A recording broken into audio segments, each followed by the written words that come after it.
राम कथा मारे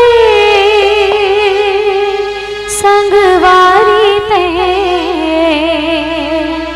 मन लगा रे।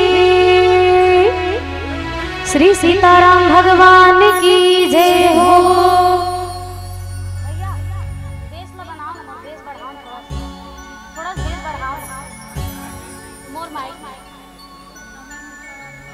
कोरस के साउंड बढ़ाओ थोड़ा सा। आओ दोनों हाथ ऊपर उठा के जोरदार जयकारा के साथ भजन के आनंद लेवो। बोलिए राजा रामचंद्र की जय हो।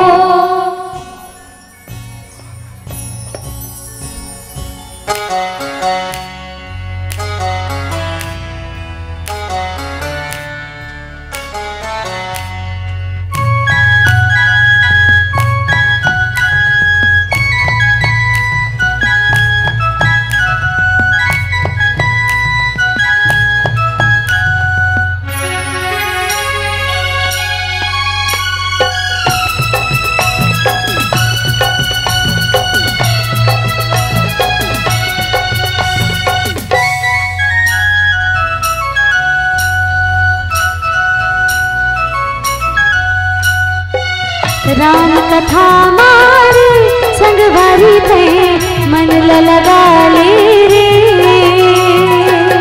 राम कथा मारे संगवारी थे मन लगा ले रे। राम कथा मारे संगवारी थे मन लगा ले रे। राम कथा मारे संगवारी थे मन लगा ले रे। सुघर जोड़ी राम सिया के, सुघर जोड़ी राम सिया के मन लुभाए रे।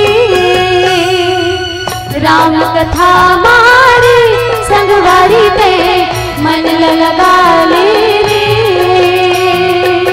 राम कथा मारे संगवारी ते मन लगा ले रे।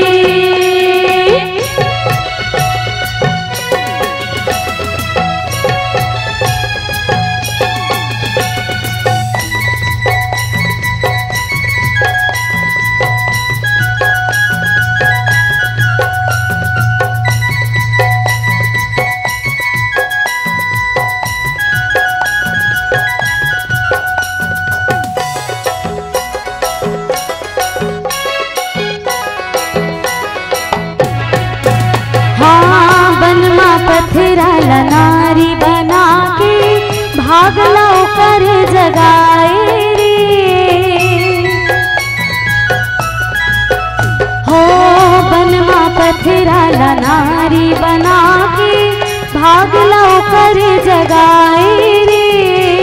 सबरी दाई के जूठा बोई रे माँ भूखला अपन मढ़ाए रे। अवधपुरी के रघुवर राजा, अवधपुरी के रघुवर राजा हमरो भाग जगा दे रे। राम कथा मारे संगवारी ते मन लगा ले रे।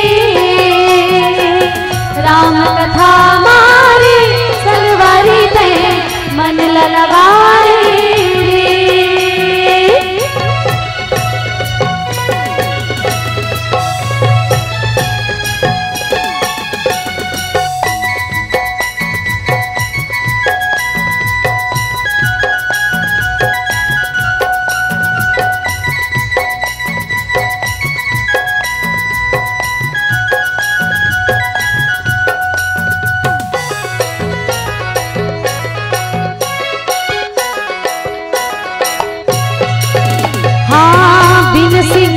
तोर काया है चंदन अंतस माम महाए रे। हो बिन सिंगार तोर काया है चंदन अंतस माम महाए रे। पर बुधियाड़ हा तुलसीला ज्ञानी ते हा बनाए रे। अभिमानी रावण ला मारे